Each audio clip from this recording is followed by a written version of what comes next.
A letter stained with blood and sand arrived at the end of the desert trails, bringing the sentence that would forever change the fate of an honorable man. The farmer who found that young woman collapsed on the dusty road could never have imagined that this act of compassion would unleash a plot of greed, love, and redemption that would shake the foundations of the entire valley. At the break of dawn, when the wind whispered forgotten promises across the dunes, and the sun had not yet transformed into the day's relentless executioner, Thomas McKenna gazed upon his dying land with eyes that carried the weight of 3 generations. The McKenna property, once prosperous and green, now stretched before him like a wounded animal, breathing with difficulty under the mantle of dust that covered everything. The 32-year-old man, with skin weathered like old leather and calloused hands that knew every stone of that ungrateful ground, felt time slipping through his fingers like the last grains of sand in a broken hourglass. The smell of dry earth mingled with the acrid odor of sweat that stained his worn shirt. Every step he took across the ravaged fields echoed like a funeral drum, announcing the imminent end of everything he had ever known. The letter from the bank, tucked into the inner pocket of his vest, burned against his chest like a branding iron. 60 days. That was all he had left before the vultures in suits came to claim what generations of McKennas had built with blood and determination.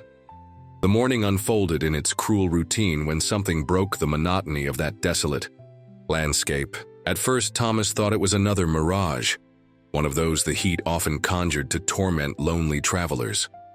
But no. There, fallen on the road that snaked between the cacti and the rocks, lay a feminine figure, as still as the very stones that surrounded her. The farmer's heart, hardened by years of disillusionment and loss, still held a thread of compassion that refused to die. He dismounted his horse, an animal as tired as its owner, and approached cautiously. The young woman couldn't have been more than 20-something, with hair the color of ripe wheat scattered in the dust like trapped sunbeams. Her clothes, though simple, had a cut different from the usual in these parts, and a small leather bag hung from her shoulder. Thomas carried her carefully to his mount, noting how she weighed less than a bale of hay. The ride back to the cabin seemed longer than usual, each jolt of the uneven ground drawing small, unconscious moans from the girl's parched lips. The sun, already high in the sky, turned the air into shimmering waves of heat that distorted the horizon, as if the world itself was melting. The McKenna cabin stood solitary against the vastness, its wooden walls groaning under the weight of years and neglect. Thomas laid the young woman on his own cot, the only decent furniture left after selling almost everything to try and pay off his debts. With hands that trembled slightly, not from weakness, but from a long dormant emotion, he dampened a clean cloth and began to wipe the dust-covered face of the stranger. It was then that she opened her eyes. Green as the waters of a lost oasis, those eyes held depths that Thomas couldn't decipher. For a moment, fear flickered in that gaze, but upon realizing the care with which she was treated, the young woman relaxed slightly. "My name is Clara," she whispered in a hoarse voice, accepting the canteen of water Thomas offered her. The gratitude in her eyes was palpable, but there was something more, a shadow of untold secrets that danced in the depths of those extraordinary eyes. The first few days were marked by a cautious silence. Clara recovered slowly, insisting on helping with household chores as soon as her strength allowed. Thomas watched, intrigued, as her delicate hands skillfully handled tasks that seemed familiar, contradicting the fragile appearance she presented.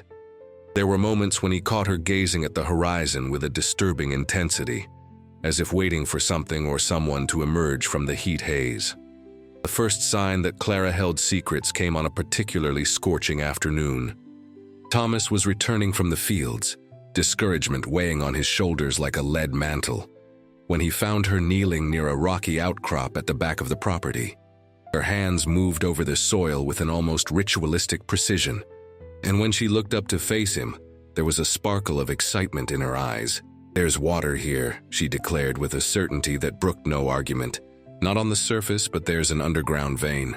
I can feel it." Thomas wanted to laugh, wanted to tell her that he knew every inch of that cursed land, and that if there was water, he would know. but something in her conviction made him hesitate. Perhaps it was desperation, perhaps it was the first glimmer of something akin to hope in months, but he decided to give her the benefit of the doubt. They spent the rest of the day digging at the indicated spot. Thomas's hands, already calloused, gained new blisters, and sweat streamed down his back like rivers. Clara worked beside him, ignoring his protests that this wasn't work for a lady. As the sun began to set, painting the sky blood red, Thomas's shovel hit something different. Damp earth. The water that gushed from the makeshift well wasn't abundant, but it was real. Thomas fell to his knees, his hands trembling as he touched the precious liquid. Clara knelt beside him, and for a moment their shoulders touched. It was a brief, almost accidental contact, but one charged with an electricity that made both of them pull away, as if they had touched hot iron. In the days that followed, they worked together to make use of the discovery. Clara showed a surprising knowledge of irrigation and cultivation in arid lands, suggesting techniques Thomas had never heard of. Under her guidance, they managed to plant a small garden that, miraculously, began to sprout. It was during one of these joint work sessions that Clara dropped the small wooden box she always carried with her. The object, exquisitely carved with symbols Thomas didn't recognize, sprang open upon hitting the ground, revealing a secret compartment. For a fraction of a second, before Clara hastily retrieved it, Thomas caught a glimpse of what looked like an ancient map, yellowed with time. "You don't need to hide anything from me," he said softly, noticing the panic in her eyes. "You saved me as much as I saved you." Clara hesitated, her fingers nervously caressing the closed box. "There are things better left unknown, Thomas. Things that bring more curse than blessing. But fate has cruel ways of forcing revelations." The next morning, when the mist still hung over the fields like ghosts reluctant to leave, 3 riders appeared on the horizon. Thomas immediately recognized the central figure, Josiah Blackwood, the most feared and powerful land baron in the entire county.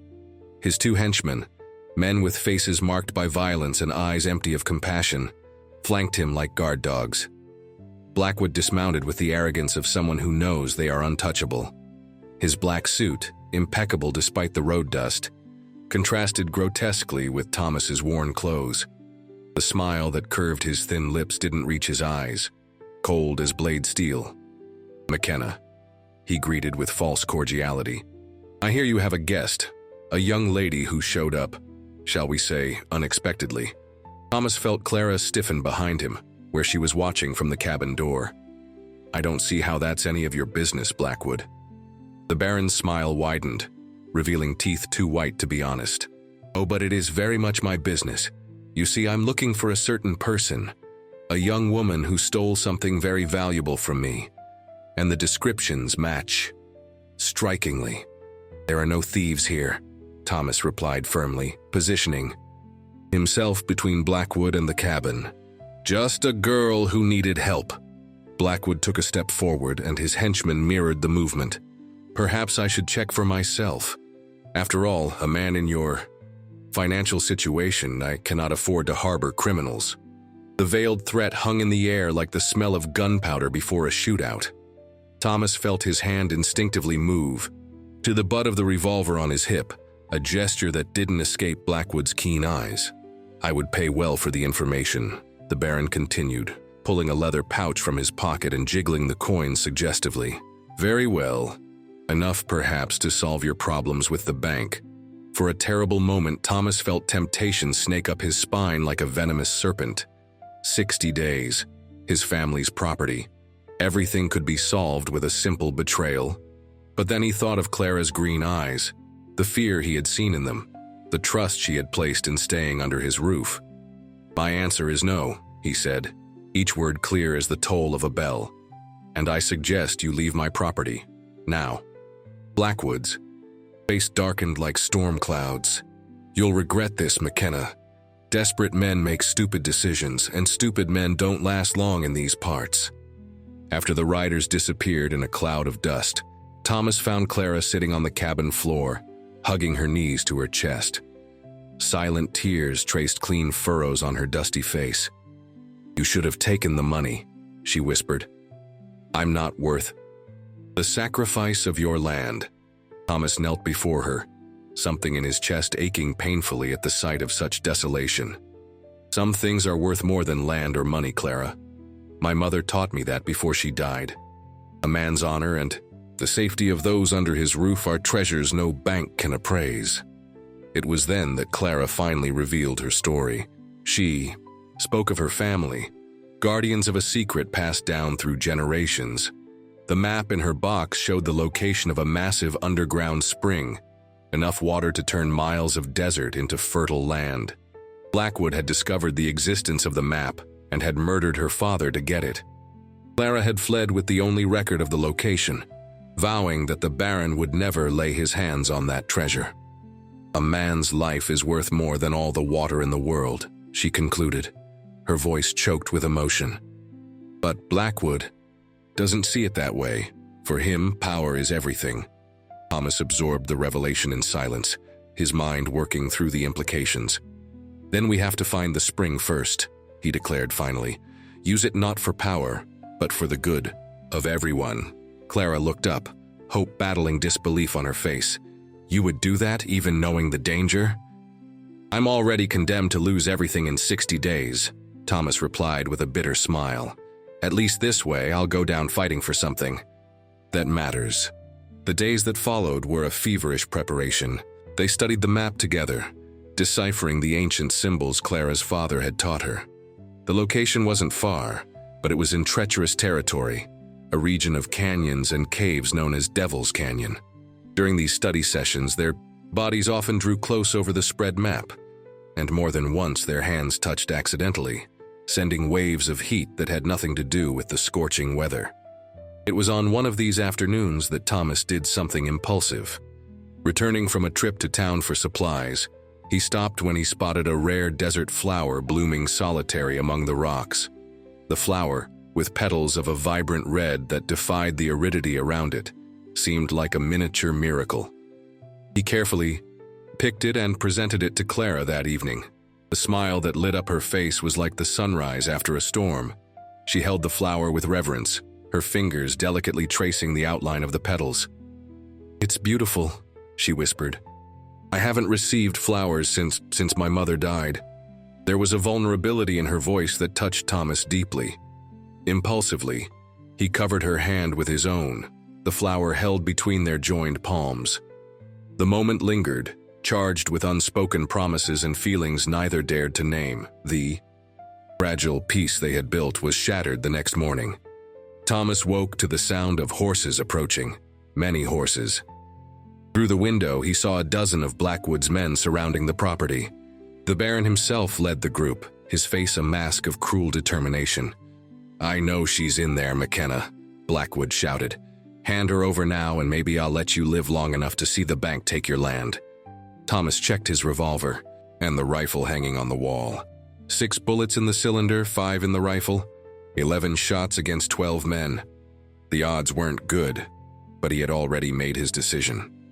"Clara, take the horse and flee out the back," he ordered without taking his eyes off the men outside. "I'll buy time."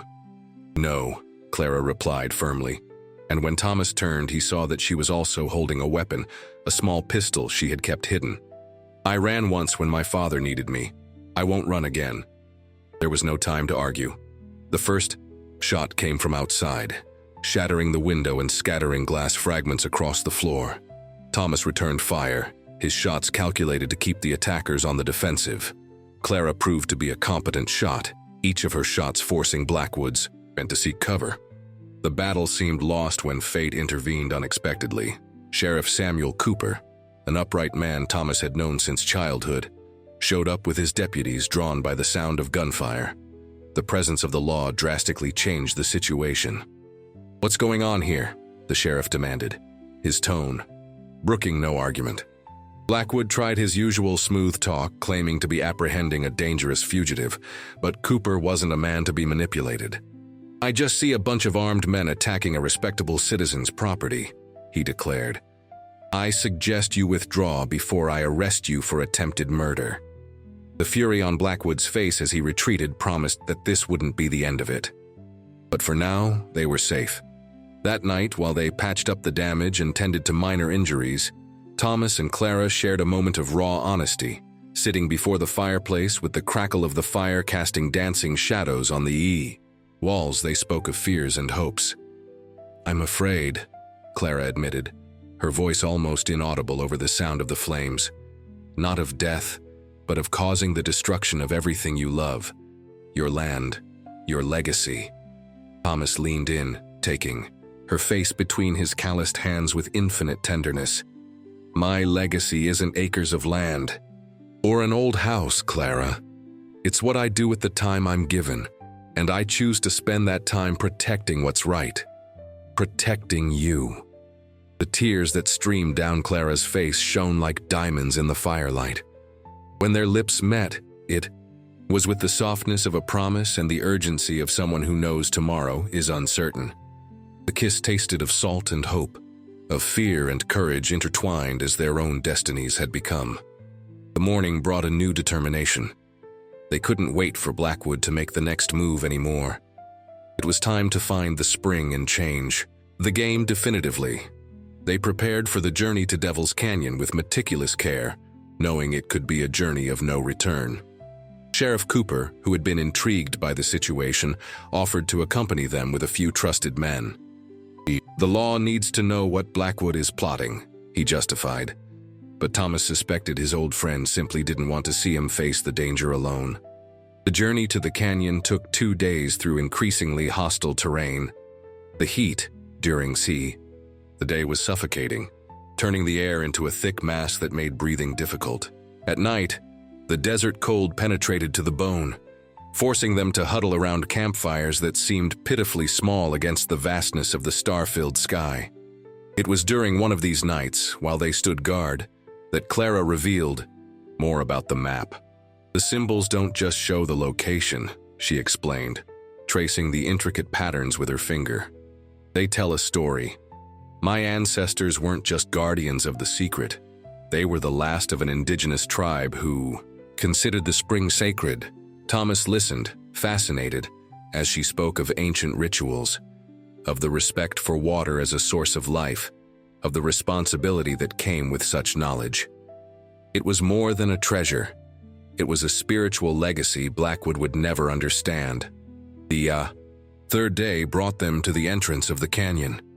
The walls of red rock rose like ancient sentinels, creating shadows that seemed to hide 1,000 dangers. The map indicated a series of natural landmarks that would lead to the cave where the spring was hidden. They advanced cautiously, every sound echoing menacingly off the canyon walls. It was Clara who first noticed they weren't alone. Fresh tracks in the sand, the glint of metal reflecting the sun on a high point. Blackwood had followed them. The attack came when they were most vulnerable, crossing a narrow passage where there was no cover. Shots echoed like thunder in the confined space, shards of rock flying like deadly shrapnel. Thomas's group returned fire, but they were at a clear disadvantage. It was then that Clara did something extraordinary.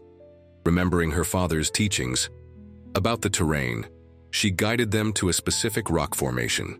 There, hidden by centuries of erosion, was an alternative passage, a path known only to the ancient guardians. The pursuit that followed was a nightmare of narrow corridors and dizzying precipices, but Clara's ancestral knowledge proved invaluable, allowing them not only to escape, but also to ambush their pursuers on favorable ground. The final battle took place in the spring chamber itself. The cave was vast, with stalactites hanging, like the teeth of some primordial monster. And in the center, fed by deep underground sources, was a pool of crystal-clear water so pure it seemed to glow with its own light. Blackwood and his last men reached them moments later. The greed on the Baron's face upon seeing the spring was almost palpable, twisting his features into a grotesque mask of avarice. "It's magnificent," he whispered, momentarily distracted by the sight. "With this, I'll control the whole valley. Every farm, every life will depend on me." It was his arrogance that condemned him. While he was reveling in visions of power, He didn't notice Cooper and his men positioning themselves strategically. When he finally noticed the danger, it was too late. "Josiah Blackwood," the sheriff announced formally, "you are under arrest for murder, attempted murder, and conspiracy." Blackwood's fury exploded into violence. He drew his gun, aiming not at Cooper, but at Clara, the source of all his obsession. Time seemed to slow as Thomas saw the Baron's finger tighten on the trigger. Without thinking, he lunged in front of Clara. The bullet hit him in the shoulder, spinning him around and knocking him down. Through the haze of pain, he heard the second shot, this one from Cooper, which definitively ended Blackwood's threat. Then Clara was there, her hands pressing against the wound, tears falling on his face like rain in the desert. "Don't die," she pleaded. "Please, Thomas, don't leave me. Not now that I've finally found my home." The recovery was slow but surrounded by miraculous changes. The discovery of the spring, once made public, transformed the region. But instead of the greedy exploitation Blackwood had planned, the community, led by Cooper and inspired by the example of Thomas and Clara, decided to manage the resource collectively. A council was formed, with representatives from each farm and ranch in the region. The water would be distributed equitably, transforming the arid valley into an oasis of shared prosperity. Thomas, recognized as the reluctant hero of the whole saga, was unanimously elected to lead the council. The bank, impressed by the sudden increase in land value and the prospect of development, not only canceled Thomas's debt, but also offered credit for expansion. But it was Clara who brought the true wealth to his life. On a golden afternoon, 6 months after that fateful meeting on the dusty road, Thomas found her in the same spot where it had all begun. She was standing where he had found her fallen, but now she radiated life and purpose. Around her, the first green shoots of the new irrigation were transforming the landscape. "I was thinking," she said when he approached, "how a single act of kindness can change the world. If you had simply passed me by that day." "But I didn't," Thomas replied, wrapping his arms around her. "Something told me you were special, that you were my destiny." Clara turned in his embrace, her green eyes shining with love and determination. "Then marry me, Thomas McKenna. Be my home as I am yours." The ceremony was simple, held in the same spring chamber that had almost been the scene of tragedy. The entire community attended, celebrating not just the union of two souls, but the birth of a new era for the valley. Cooper officiated, his words echoing under the ancient stalactites like a timeless blessing. Months turned into years, and the legend of the farmer who saved a stranger grew with every abundant harvest. Children played in fields that were once desert, and the valley prospered like never before. Thomas and Clara built not just a life together, but a legacy of compassion and courage that would inspire generations. But it was on an ordinary evening, sitting on the porch of the now restored house, that Clara made the final revelation. Stroking her slightly rounded belly, she smiled at Thomas with that same smile that had enchanted him from the beginning. "We're having a daughter," she announced with certainty, "and she will carry forward what we started. The knowledge, the responsibility, but above all, the certainty that a single act of kindness can change the course of rivers and destinies." Thomas kissed her under the desert stars, the same sky that had witnessed their journey from despair to hope. The wind whispered among the green fields, no longer carrying forgotten promises, but singing of new possibilities. Life in the Old West continued, with its challenges and its blessings. But on that transformed piece of land, where water flowed generously and hearts had learned the value of trust and sacrifice, the impossible had blossomed. An indebted farmer and a young fugitive had rewritten not only their own destinies, but the destiny of an entire community. And in the end, when the children of the valley asked to hear the story once more, Clara always finished with the same question, her green eyes shining with hard-won wisdom. "And you, at what moment will you let hope bloom in your desert? When will you choose to reach out and transform not just one life, but the world around you?" The words echoed in the desert night like the stars themselves, reminding everyone that sometimes the greatest treasures aren't found on ancient maps or hidden springs, but in the simple gestures of compassion we plant in the world's arid heart. Thomas and Clara had proven that even in the driest land, where hope seems to have died under the merciless sun, a single act of kindness can make miracles sprout that will nourish entire generations with their abundance.